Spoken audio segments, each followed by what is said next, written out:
Welcome to BitBoy Crypto, home of the BitSquad, the largest and greatest crypto community in all the interwebs. My name is Ben. Every day on this channel, I show you how to make money in crypto.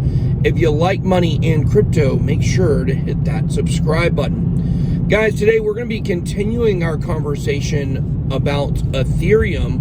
We're going to be taking a look at some news I've been given about XRP and the deposition that may or may not have occurred. And then we're also going to be taking a look at the Black Swan event coming in the fall. I think maybe I misunderstood some things I was told, and I think now things are coming in a little clearer.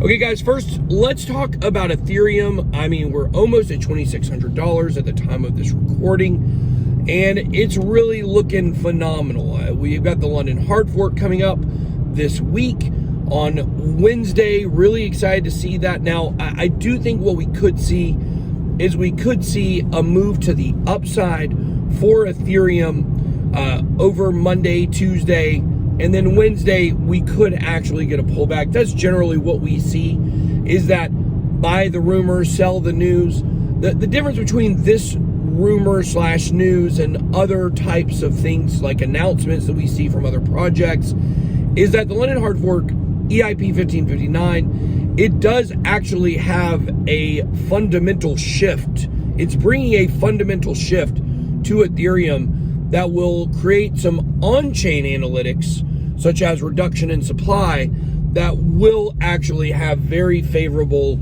effects on Ethereum. So if we go back to the last one, I cannot even remember what it was, maybe EIP 3323, whatever it was. I think that was the Berlin hard fork. What happened is we didn't really see a change on the Ethereum network for the first few days, but over the next few weeks, we would see a big reduction in the gas fees for a temporary period of time as it got adjusted.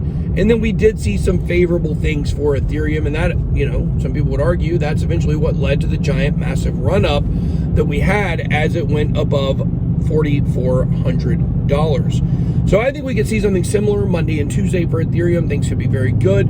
I've been told there are some large Bitcoin whales and large Ethereum whales that have been getting their wallets in order for some large moves this week. So I think Monday, Tuesday, look for that for Bitcoin and Ethereum as well. I mean, we're talking about billions of dollars in Bitcoin being moved around, prepared for an incoming move. Today, of course, is your Sunday drive to church video, where I drive to church to tell you about crypto.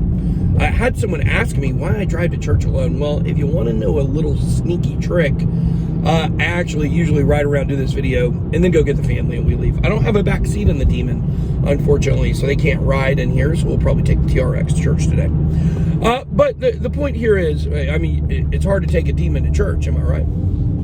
Now let's move on. Let's talk about XRP for a minute, because this is something that was heavily speculated upon last week. Jeremy Hogan, I think, was the attorney who made the statement that he believed that the deposition did not actually happen. And if it didn't happen, that would have been a really strong indicator that there probably is a deal coming very, very, very soon. Well, I have been told that while no one has access to the deposition itself, it definitely did happen. William Hinman did speak to attorneys. I don't know who you talk to in a deposition. I don't think you talk to the judge. Maybe you do. But he made a lot of statements. And I've been told that this is going to be sealed. There's a good chance that we may not ever see what came out of this deposition. This may lead to, I do believe this ultimately will lead to a resolution of the case. So, you know, I mean, guys, we're in a little bit of a time crunch here with XRP. I mean, if we're looking at XRP pumping in the next 2 to 3 months, we've got to have something break with this case sooner rather than later, if you know what I mean. So that's a little update on some information that I was given about this case, and that it did in fact take place. If you really listen to what Jeremy Hogan was saying, I mean, he was just he was just creating up a scenario based on the fact that this deposition was not made public. He said, well, if it didn't get made public by Friday, then it wasn't going to be made public. It's not really true. I've been told this is going to stay sealed. So we'll see what happens.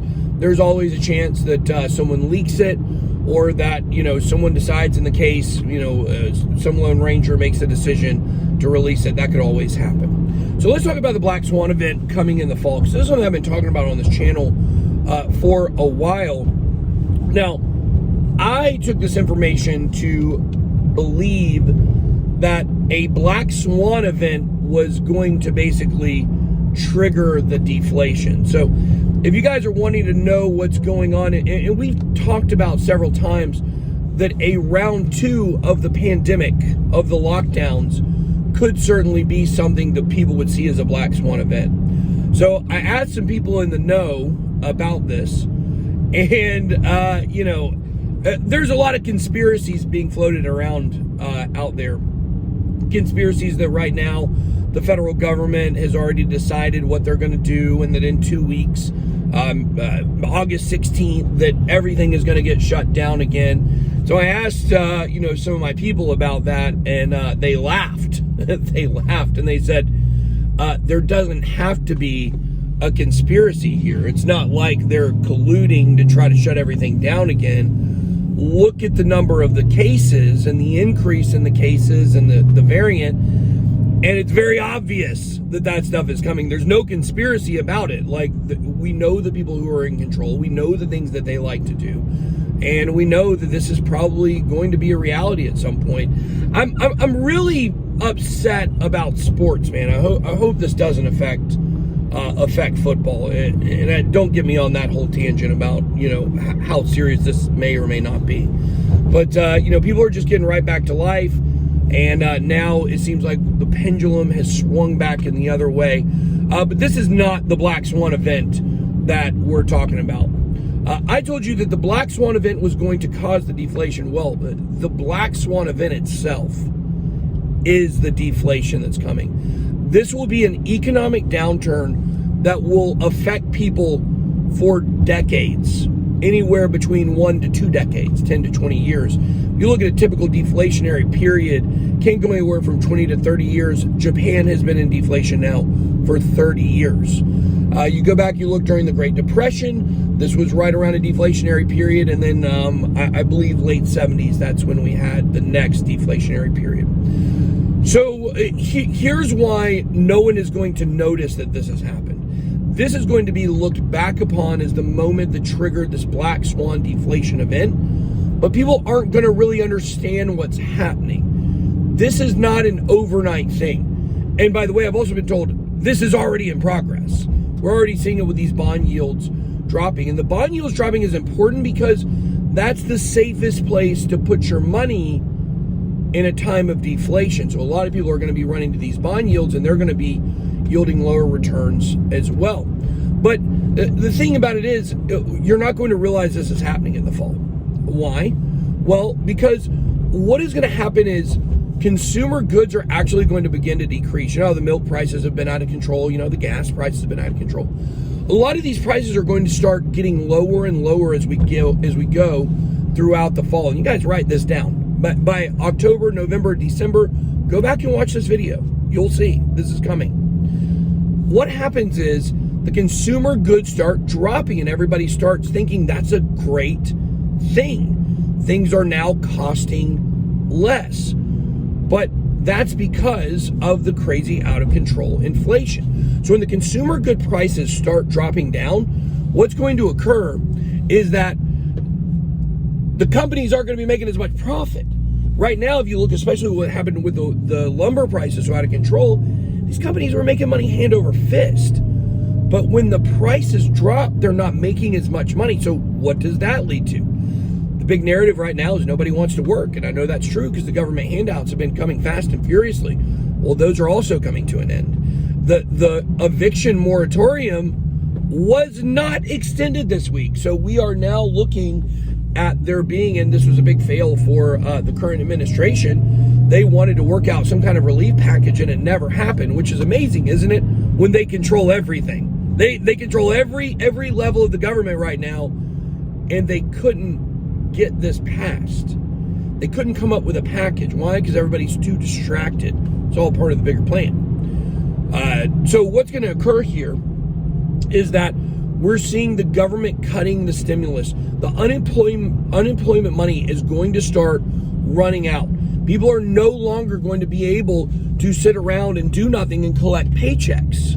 That's at least paychecks of a sustainable wage, like they have been. So there will be a push for people to go back to work. This idea that nobody wants to work, well, people are going to have to work on a fundamental level. At some point, this is going to swing back the other way, and we're going to start seeing this in the fall. So you're going to have consumer goods dropping in price. You're going to have you're going to have the government handouts loosening. You're going to have companies making less profits. You're going to have people needing to work. What's going to happen is the companies aren't making as much money, so they're going to start reducing jobs. They're going to start laying people off. They're not going to continue with their plan to grow their businesses and expand while money is good. And a lot of the businesses have been living high off the hog when it comes to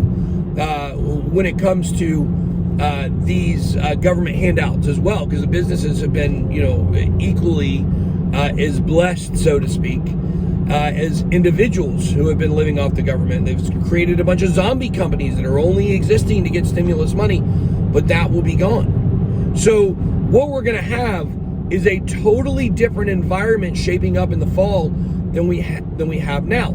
You're going to see the banks continue to hold on to their money. They're no longer going to be giving loans. They've already started cutting personal credit lines. Business credit lines also, which is not being talked about, but these are also being cut. How do I know? Because it happened to my friend. I know someone specifically that overnight was told he no longer was going to be getting business credit.